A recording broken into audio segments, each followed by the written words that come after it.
Yeah, I'll keep you on board with shots. I'm going to try and do like a crappy scene. Wash your hands, look in the mirror, go to walk out the door, and then that's when we do the... Hey! Hey, bear! Do the job, which will be in separate Ooh. later. I know. That... Bathroom is the working title. You're going for the door, we'll do that a couple of takes. I loved how that just banged across. It just literally didn't even have Ollie in frame, then tilted right down. I didn't know where he was. Then we'll do the second set of you walking through the door, where you're just like, wait, what? And then turn around, go for the door. Our third shot will be these are all from roughly the same camera angle, so it's literally just us moving along to the next one each time to the point where you fall through the door. Yeah. Then what we'll do is, just to keep it all in our heads, what we're doing, we'll switch camera angles and do everything that we've just done at a new camera angle. Yes. Which will be from the hallway looking into the bathroom. Yeah. Cool. So that opposite angle, we'll repeat all that we just did. Yeah. And then once we got both of those done, we'll go to you falling into the bathroom and then everything else. Which will be similar angle to the stuff in the hallway, but we'll move into the bathroom on that angle there, and then we'll go. Yes, That's better. yeah. We just have to keep the stairwell clear when we're shooting. I can get down low when it's I'm recording. guessing this is yours. Correct. Yeah, now I can actually see its reflection as well as you take the That's piss. fine. That's fine. Illusion. I can grab my feet if you want. That's fine. Pump it louder. You did not just say that, did you? I did. So make the yeah. brighter. Cool, it's getting brighter. Okay, there we go. That.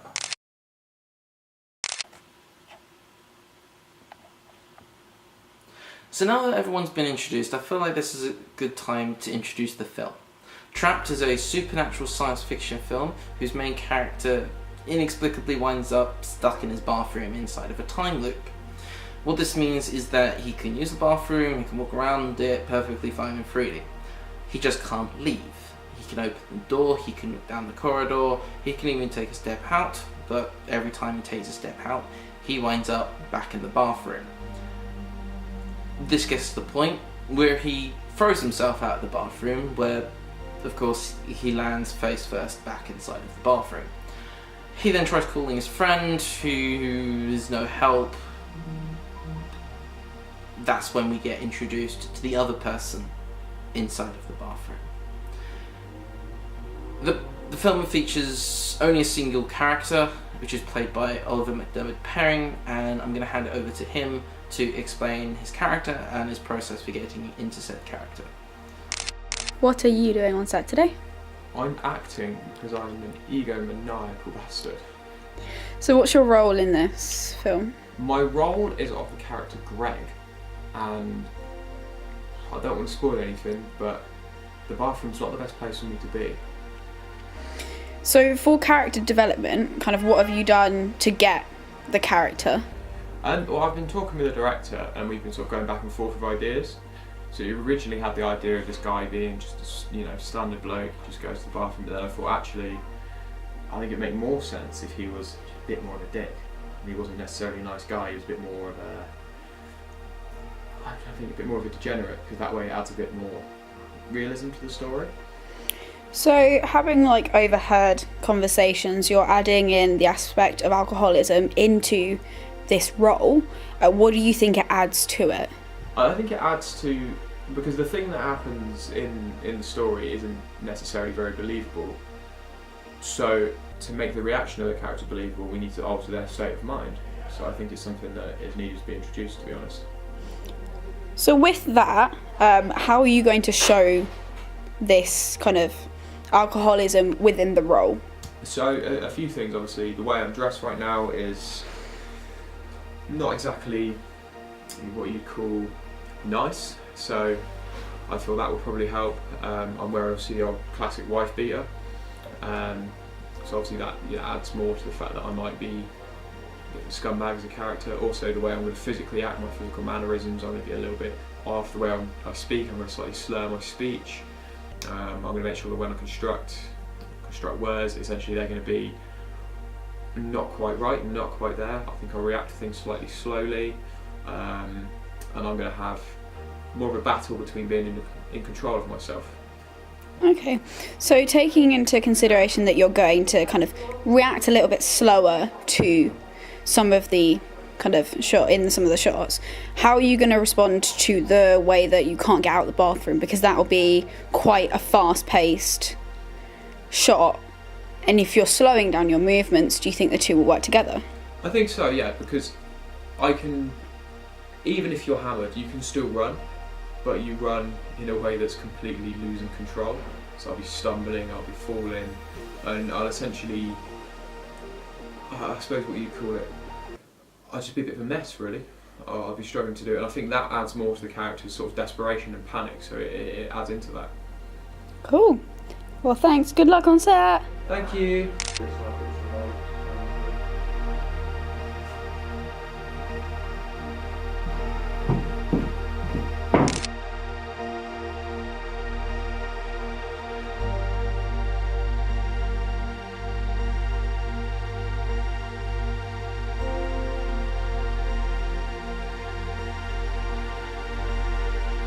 Yes, me again. Over the course of the film, we used a variety of equipment. The camera, our only camera and our principal camera, was an Arri Alexa Mini. This and our decision on lenses were primarily based around quality and size. Because of the space we were shooting in, a bathroom, it was small, compact, and required a camera and lenses that would aid to that space. So the Arri Alexa Mini is small, and the lenses we decided to use would allow us to create more space than there actually was. The lenses we decided to mainly use were a 14 and a 16mm. These ultra wide angle lenses allowed the scene to seem bigger than it was because it stretches out the scene. The distortion both lenses create also added aesthetically to the picture as well, creating this slightly off image that aided in conveying the character's mental instability as the film progresses. Yeah, that's my right for last time. So I come in, I'm just like, so I go in, and just like, Can I just say?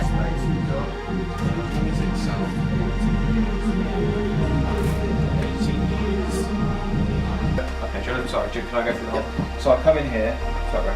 So I come in and I'm just like... In terms of lighting, we had two lights with us. We decided very early on that we were going to use a mainly natural light source coming from windows to create a natural feel to the scenes. We did, however, bring an LED and a headlight onto set. These were mainly to be used as fill lights, spotlights, just to highlight certain areas of the frame that we wanted to pay particular attention to. And that, you know, when there's shadows, we wanted to obliterate those shadows when we wanted them, and to create shadows where we wanted them. These two lights were exceptional at that, as the LED is handheld, meaning that we can put it into positions and that otherwise we wouldn't be able to do if we had it on a stand or cabled. And likewise, the headlight was such a powerful light that we were able to put it and create a second source of almost sunlight, which aided in creating certain shots quite well.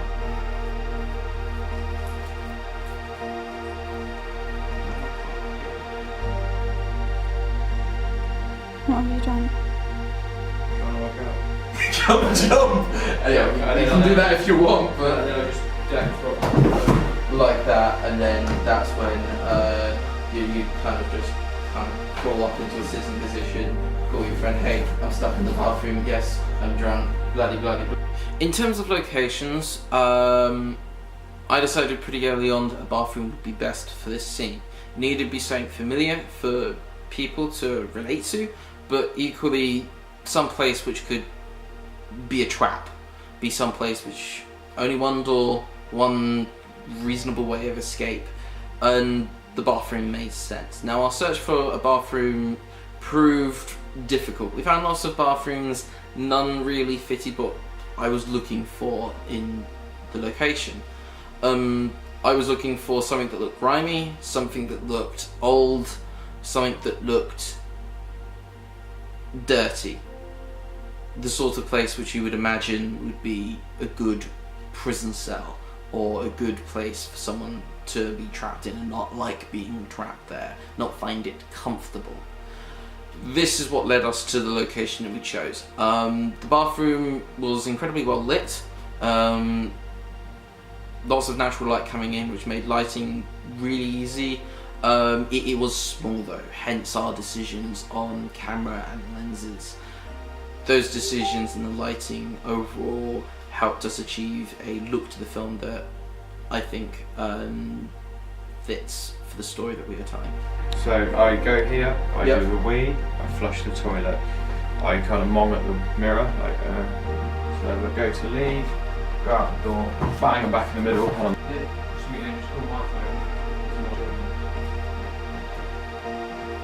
Upon reflection, there are many things we did well on the project, but also some things that we needed to improve upon.